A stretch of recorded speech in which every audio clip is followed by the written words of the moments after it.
What is going on, everybody, and welcome back to another Yu-Gi-Oh! Sevens summary slash preview analysis. Today, guys, we are going to be going over the 46 summary cast list preview for the upcoming Yu-Gi-Oh! Sevens episode. I know I didn't do one last week, and I do apologize for that. I just been really bad with these summaries recently. I just didn't really have enough time to actually sit down and do this last episode summary. Plus, really, I didn't think that much of that episode was going to happen, so I kind of was happy about that. But after watching the last episode with the whole maximum thing, yeah, it was a bigger episode than I was actually giving it credit for. But I'm not going to try to go into that mindset, but we'll really have to wait and see what this episode is going to be in store. I'm really excited to actually get into this episode because of what happened in the last episode, so let's just see what happens. So without further ado, let's not waste any more time, and let's get right into it. So the episode title is called Back to the Past. Luke and Co. were surrounded by the duelists who were defeated in the tournament, but they were able to escape thanks to their friend's help. Which, before I read any further, it's really interesting that Luke is the one that's mentioned and not Yuga. So in this whole exchange, is Yuga just not gonna be there? Like that's something that's gonna be a little bit more touched on. But that's just immediately something that's very interesting about that I wanted to just quickly mention real quick. However, they were then ambushed by Cacaco, an underling of Goha 6-6, or double six, I should say. As Menzaburo is too shaken up by Cacaco, Nick fights against her using his barbecue technique. Excuse me. Very interesting there. Then let's get into this cast list, which, holy crap, this cast list is big. So here we go. We got Yuga, Luke, Gakuto, Roman, Roa, Neil, Asana, Tiger, Galliant, Schwer, Catapilio, excuse me, Dove Wrap, Goha double six, Sweets Cacaco / Flush Umiku, I believe that's how that name is pronounced. We got an announcement about that, so I already do know about that. Nick, Mensaburo, Sushiko, Bakuro, Masuru, Niku, which are the other members of Bakuro's group. Then you have Yoshio, Masahiko, Toshihiko, Bachi. I want to assume all of those are Yoshi's group, though I don't know Bachi. I don't know if that's a new character thing, or who knows, maybe that's the dog's name. Really, I have no idea. I'm gonna assume that's part of Yoshio's group. And then Boy, and that is it for a very, very long cast list. A cast list I don't think we've had a long cast list in a minute, so very, very interesting. This is going to be an episode, I will say that much. So, for the situation that we're in, I'm not surprised. Because here's the thing, after the last episode, what we find out that we're already into the finals of this tournament, I kind of had a feeling that, of two things. We were going to do the tournament right now and just finish the tournament off, then go to double six just to finish off the arc, or deal with the Goha double six stuff now, then do the tournament as like an end of the arc type special. So, I'm not surprised at this outcome. It sucks that we're not going to get an actual scene of the tournament, but, you know, we had this whole threat with Goha double six that was introduced in this arc. I mean, we think about all of the other villains that we had in their arcs, they always stayed in their arc. I kind of was hoping that we would save Goha double six for the next arc and have them do more stuff, but I think they're just going to do it now and just get it over with. They're just going to do Goha double six, probably from this episode to 48, because I do think that 49, 50, 51, and 52 will be just the final tournament arc in a 2 out of 3 style, or whatever way they decide to go with this. But it's a very interesting state that we're in. So, let's talk about one of the big things. Let's start off with Cacaco. We find out that Cacaco is going to be an underling of Goha double six, which is another thing I'm not really surprised about because of the fact that we look back at the other ones, they have been part of the main villain groups. Soraka with Neil, Cacaco with Asana and her group, so I guess it makes sense for it to be Goha double six. I thought there was a good chance that it could be Mr. Goha himself, that could be maybe his Sorako clone, but it doesn't seem to be the case. We also get another one in the form of Flesh Yumiko, which again I mentioned earlier that we already got an announcement of this character. We saw her in this, I think it was just in an article. We did know that this character was going to be coming out, so I'm not surprised that we're seeing this character coming out. I just didn't get a chance to do a video on it, by the way. I've known about that one for a while, but we're going to be seeing both versions in this episode. I don't know if they're going to be separate versions or not, because I've heard a lot of people speculate that it's just one entity, although I think there are separate entities, because how would Cacaco not know what he meant by Sorako when Sebastian mentioned, didn't you work for Neil Sorako? But she didn't obviously know who he was talking about. So I feel like that theory is all null and void. I do believe that these are separate characters. Maybe these two can, but I really, really doubt it. I feel like Cacaco is one person, Sorako is one person, Cacaco is one person, and this Yumiko is one person, which I believe this is like around like fish and all that kind of stuff. So we have noodles, we have chicken, we have sweets, and then we have fish. I guess we're fitting the whole food train, I guess. But, and even like their themes are different. Like you have, well, I don't know, what would Cacaco be? Or, no, Cacaco is underground. Sorako's space. Cacaco's the one I don't know. What would she, I guess just regular land? I don't know. And then you have C for Yumiko. So that's pretty interesting that they kind of have a theme with their, I guess.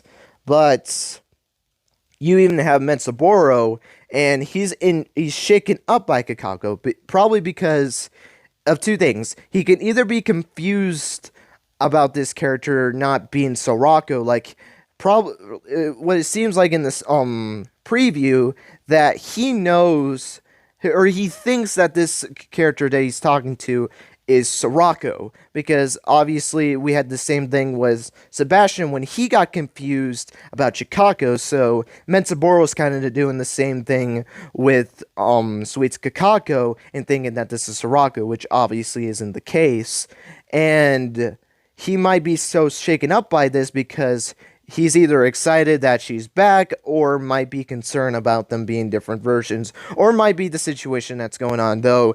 Which I don't even know what the heck he was doing in the preview. He looked at him, then he was on his knees. I don't know if he sang to her or something like that, and then you had this thing going on top of him, which I think is something in regards to Tiger. I think one of her I guess pupils or something like that were kind of wearing those suits. It looks similar to one of the suits. I haven't seen the suit in a while, so I could be completely wrong in that. That might be something for Cacaco, I don't know, but that was very interesting. So since he's so shaken up about this, Nick, one of his friends, actually is going to participate. Sorry for that weird pitch. I accidentally hit my mic, but I've done that a couple of times. But Nick is going to be standing up for Metsuboro and duels Cacaco, which is very interesting because of the fact that this is the first time, or at least in a co duel. I'm going to call them co since they all have that co part of their name. I'm just going to call them co. Because you think of the last two duels that we had with Metsuboro and Sorako, and then Sebastian and Cacaco, they have at least had someone in there participating in the duel. Metsuboro dueled against Yuga, and actually Sebastian also dueled against Yuga, so at least they had some dueling experience, and we already knew about the characters. We know nothing about these two characters. I mean, I was going to say that I am shocked that Nick is actually dueling. I'm kind of not anymore, because the fact that Tsuchiko ended up dueling, and I didn't think either of these two were dueling, so I guess it's just fair now that Tsuchiko got a duel, now this character gets a duel. In terms of who's going to win this duel, I really have no idea. I mean, I can see why Nick wins the duel because of the fact that maybe they need to progress, though I didn't think that kind of thought with the Cacaco duel. I kind of had some feeling that something else was going to go on with that duel, and Sebastian was going to lose, and my thoughts were correct. Sebastian ended up sacrificing himself to let Kaizo get a chance to get to Neil for that whole thing in the last arc. However, would they do the same thing again? I hope not, just because of the fact that I don't want it to be a repetitive thing. I don't want them to just keep copying things that they did, especially in the last arc when we saw that. Are they going to do that again? I don't think so. Or I think it would be dumb if they do that because, again, you literally just copy what you did from the last arc. So hopefully they don't do that. But I also see it with Saraku because you got to grow the villain as well. We saw that with Gallian and Ron's, but also we have a counter argument with that with Roman and Arya, the first duel, or even Rook Schrodinger if you want to count that as the first duel, because that's when they were actually in Neil's base. So yeah, it's gonna be a very weird duel. Let me know who you guys think is going to win this duel. Do you think Nick is going to win, or do you think that Cacaco is going to win this duel? It's something very interesting. I guess the other thing that I want to talk about is the duelists who are defeated in the tournament. Throughout the preview, we saw these characters, and they look dead. I mean, this just came straight out of GX with the dual ghouls. If you guys remember back in GX, there was, during Season 3, you had the dual ghouls, which were duelists that were defeated and basically turned into these dueling zombies, with all they wanted to do is duel, which was bad in Season 3 because they had the wristbands, and if they end up, participating in a duel, their energy basically gets taken away, and that was how Yubel was able to actually power some elf. You guys obviously watch for the people that watch GX, you already know this, but it's very weird that these characters really look like that. That just reminded me of the dual ghouls from GX, in which, yeah, I know recently I've been making a lot of references, which, speaking of references, I do want to mention something real quick. In regards to what my 45 review, because I do apologize for something with that episode review. The new Ace monster for Hantos, that reference to monster, I know that is a reference to that monster.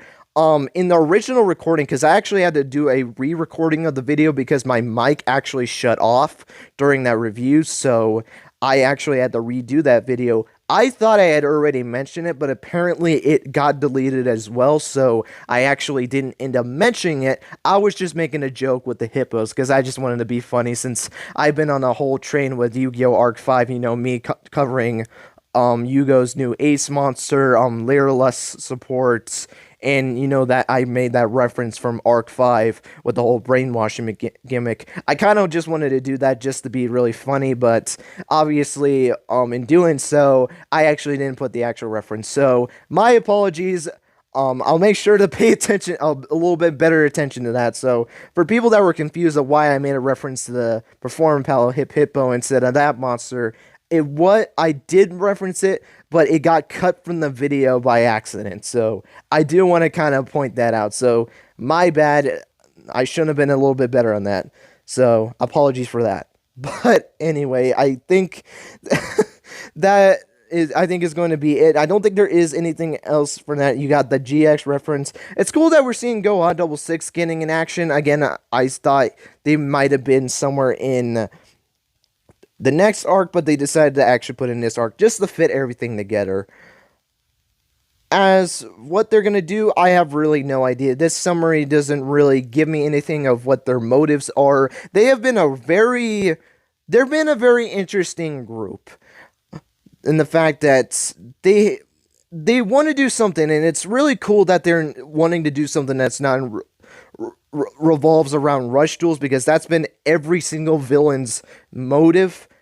I really do hope we kind of learn a little bit more of their motives and why they're going after Goha, other than the fact that Goha is not a good group, but I want to know what's more with their motives. Why specifically go after Goha? Why are they going to attack this big corporation? Whatever the case might be, I'm very excited to kind of learn about these characters, but other than that, that is going to be it. I'm surprised that this review actually went as long as it did, but I guess there was more to talk about than I thought, even though I didn't think there was going to be really much this episode, because Nick and Cacaco have been two duelists that have not dueled before, which for me has been a hard thing to do. I know some people like when new duelists do appear, and I do too. I like to see these characters grow, but normally their first duels are never going to be my highest. But hey, you know what? I feel like this is still going to be a pretty heavy episode with the Goha 6, and I feel like even a dialogue can be heavy as well. It's going to be very interesting of what this episode's going to bring, but with that being said, that is going to be it for this summary preview analysis.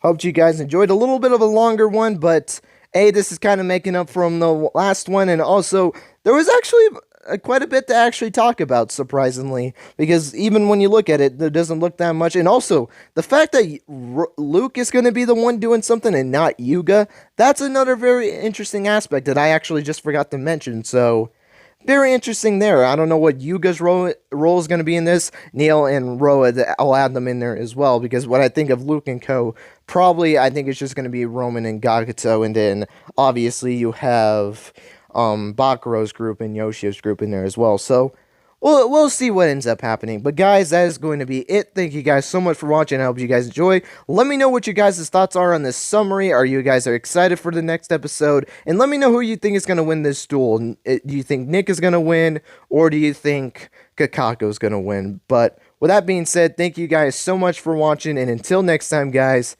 take care and have yourselves a great rest of your day.